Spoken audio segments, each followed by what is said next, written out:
Kanti iphondo laseMpuma Koloni lingenile kumsinga wesithathu we-COVID-19. uMphathiswa wezempilo kweliphondo uNomakhosazana Meth ubhengeze oku eMonti esithi oku kungqinwa yingxelo yeenzululwazi yamanani osuleleko aqinisekisiweyo. U-Abongile Jantjies, udlana indlebe nomphathiswa.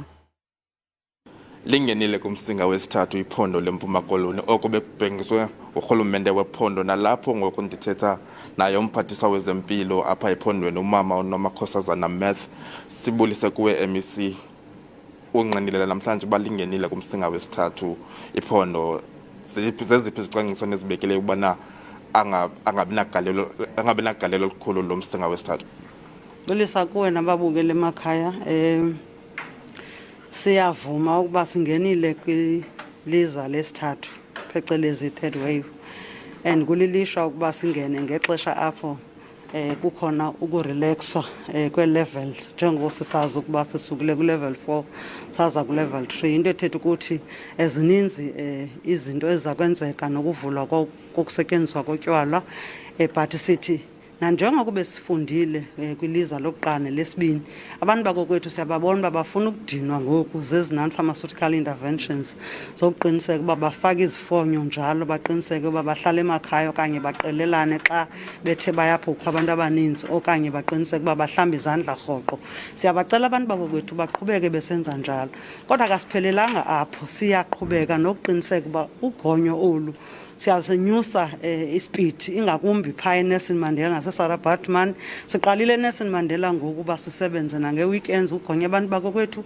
Kwakhona siye sathumela igqiza labantu abanobuchule bahlukeneyo, ingakumbi kwezempilo, ukuba baye phaa bayojongela kufutshane umcimbi waseNelson Mandela, into esiyibiza rapid response team.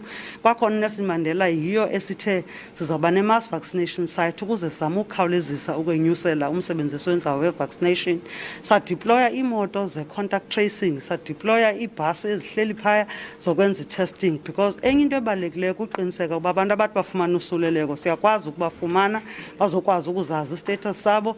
Senza kanjalo ukukhawulezisa ukuba zibe khona iibhedi esizongezeleleyo, nanjengosibona ukuba ngokwamanani abantu abangeniswa esibhedlela liyashokoxeka inani lebhedi, kodwa senza konke okusemandleni ukuqiniseka ukuba sengeza ezinye iibhedi, ngoba sizawusebenza empilweni ebesiye sayibeka ecaleni uba ibe ye-vaccination, COVID-19 patients kunye ne-Osmond Hospital ezawusinika about 200 beds. So ngumsebenzi esiwenzayo to move with speed, kodwa ke siyabulela ukuba abantu bakokwethu baye babonakalisa ubuqhawe nobu-vigilant kumaxesha ngaphambili e-first wave ne-second wave. Sithi ke ezinto besizenzile safunda kuzo masiqhubeke sizenza, noko ngoku siklevera and siyavuya noba nee-vaccines ziyafumaneka.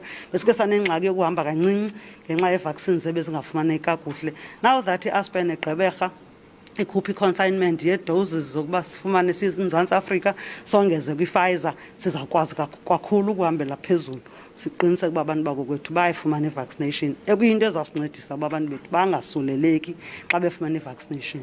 Aninophakamisa emise ubana noko kunyuswe ii-levels kangakumbi kuba kukho i-Delta variant phayana eSarabatman kunye naseNelson Mandela Bay, noko nje iqiniso nje imiqathango kwala cala?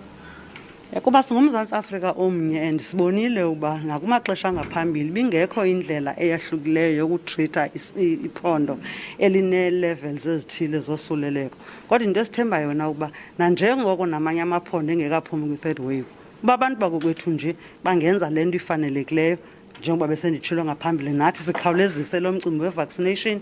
Sisithi ke abantu bakokwethu mabangadinwa. Siyayiphinda le nto abantu bakokwethu mabangadinwa yile NPIs, because yiyona ndlela yokulinda uba side le namba sifuna ukufikelela kuyo sikwazi ukufikelela kuyo. Siyavuya ukuba sibagqibile abantu abasebenza kwezempilo, sabo bugqiba bezempilo. Ngoku singena kwi-ages, sisuka ku-60 saya ku-50, ngoku siku-35 plus, and soon sabe singena ku-18 plus. So ithetha ukuthi loo nto siyalenyusa izinga lokuba abantu bethu sibafumanise isigonyo bazokwazi ukuba sifumane into esithi herd immunity, njengoba besizibekele itarget kaMarch 2022.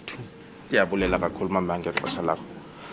Lowo ngumphathiswa wezempilo apha eMpuma Koloni esithi bana noko benza onke amatiletile kuze lo msinga wesithathu angabi nagalelo lengako apha ephondweni. Sizithathe ezintambo sizibusele kune studio.